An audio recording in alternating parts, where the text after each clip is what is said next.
Hey everybody.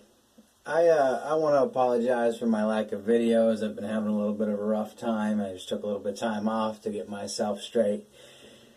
And I've been feeling all kinds of emotions, you know what I mean? It's that feely feel, that feely feel that feels feely. Anyways, so it got me to thinking, what should I do next? And what I have decided for you is that we're going to get a little emotional. That's right, we're going to take the feels train to somewhere. Not exactly sure where, but we'll figure it out. I'm Tim from Bowser's Got Beef, and this is...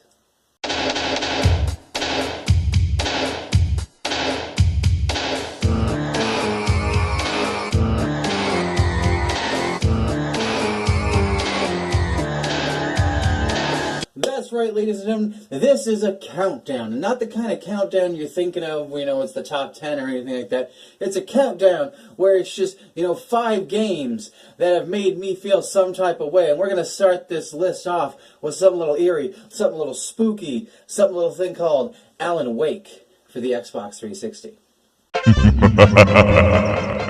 I remember when Alan Wake came out, and I made fun of it. I didn't even really look at what it was. I was just like, why would I want to walk around with a stupid flashlight for? Like, what's the point of that? That's all I'm going to do is just walk around with a flashlight and get scared. Ooh. But, I went to a Kmart, and I found the damn game with, the first DLC for $10, brand new. And I was like, well, it's a hell of a steal. And... went home, popped the bad boy into my 360, and holy fucking hell, did that take me on an emotional thrill ride. Man, there were times I was freaked out, there were times I was sad, times I was happy. I didn't know what to think half of the time, and honestly, the soundtrack for this game, holy shit. There were times that I was rocking out to the Old Gods of Asgard non-stop during this play. And honestly, the game could not have been put together and written better. Honestly, it was really good, and I really enjoyed it. And it was one of those games where it was like, wow, this was freaking captivating. It is even actually now one of my favorite games of all time, and I hate saying that it was like just some stupid game where you just rock around with a flashlight, because now I know it's much more than that. And the emotions I felt during this game were incredible. And I haven't played a lot of games like it since. Number 4 on this list is a multi-platform game made by Telltale Games, and that game is The Walking Dead Season 1. Now, as most people, I was a big fan of The Walking Dead, TV series. When it first came out, I kind of stopped watching after the end of Season 3. We're now on, Season 17 or whatever. And...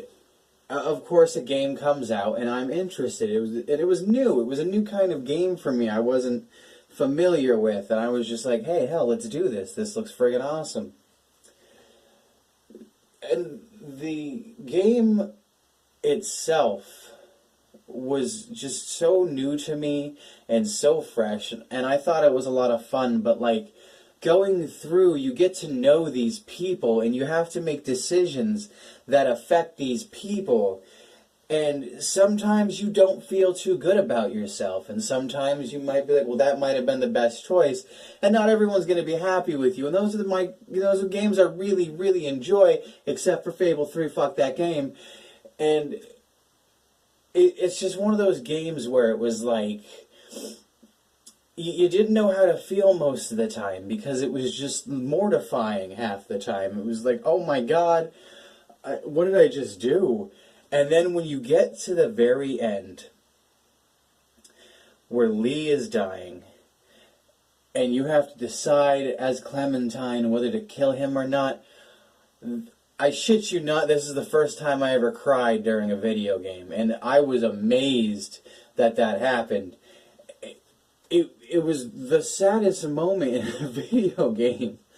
Really, because you made a connection with these two characters, and you lived their lives together, and then it comes down to, you have to kill your best friend what are you gonna do? And God damn it, I walked away. I couldn't do it. But, oh, man. Oh, that game was just so sad. It was just a sad game, man. It was, whew. Ooh, I'm getting a little misty-eyed thinking about it. Shit. And now, on to numero tres of this list. And that game is Beyond Two Souls for the PlayStation 3. Beyond Two Souls blew everything away in aspects of, like, storytelling and just downright emotion. Like, whoever wrote that game, whoever wrote Heavy Rain, the games like that this company's making, like, whoever wrote these are just brilliant. They're brilliant master fucking authors. Like, shit. Now, even though The Walking Dead made me cry for the first time, no game in the entire world has made me bawl my eyes out more than Beyond Two Souls. This game is so sad, and the trials and tribulations you have to go through, like, for this, oh my god, and Ellen Page, like, killed it as the, oh my god, I'm sorry, I'm getting a little emotional right now just thinking about it, but it was such a sad game, and going through, I couldn't play it again. I wanted to go through and do another playthrough, but I couldn't do it. I couldn't bring myself to live that life again. And that's when you know it's such a good game, and there's such a good story, when it tugs at your heartstrings and it crushes your heart so friggin' much that you can't go back to it.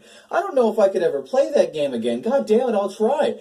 But I've never cried like that in my life, and I've had some pretty sad moments in life, but Jesus Christ, that game was incredibly emotional, and it is also one of my favorite games of all time, because those are the games I love the most, the games that make me really feel something, the games that bring emotion out of me and make me invested in these characters. And Beyond Two Souls, without a doubt, has just smashed my expectations on that. Number 2 on this list isn't exactly something that made me super emotional per se. However, the theme of this video is feeling some type of way, and no game, as much as I adore this game, no game has made me feel more freaking angry than Dark Souls. I have an entire video on why I love Dark Souls and why it is my favorite game in the entire world right now, and with all that being said, as much as I freaking adore it, it is the most frustrating, nerve-wracking, incredibly pain-in-the-ass game. Now, don't get me wrong, that game is not exactly a hard game. That game can be very easy once you get good. However, I've been in kind of a way lately, and I haven't been too able to focus. And with that being said, it's very difficult to go through this game, and I still haven't beat it. I'm very close. I'm very, very close. But it's just like, oh my god.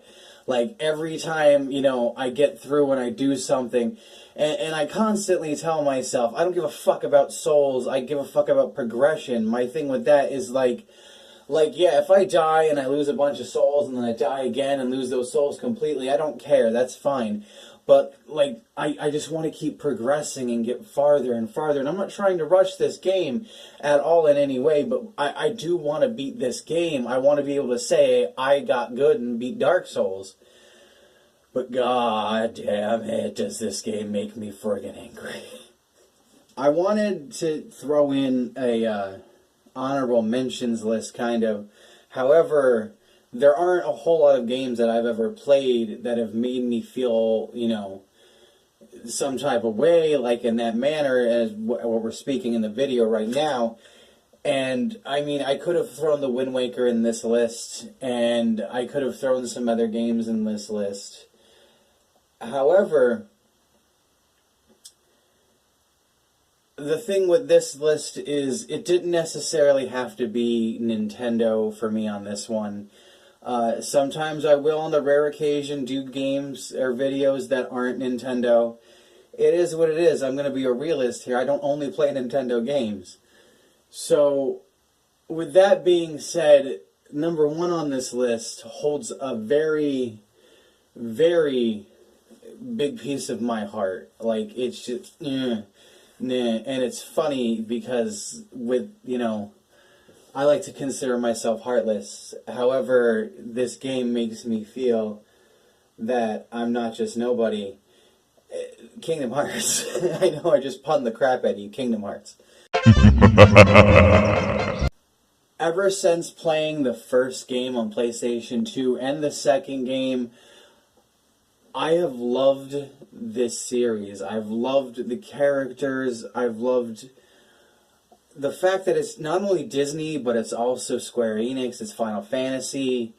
And I played Final Fantasy growing up, and then getting into Kingdom Hearts. And I was a Disney kid. I loved all those characters. So getting to immerse those worlds together in a brand new story that was just brilliant, like an awesome story about love and friendship, and just coming over all obstacles through the power of friendship, like we're My Little Friggin' Pony.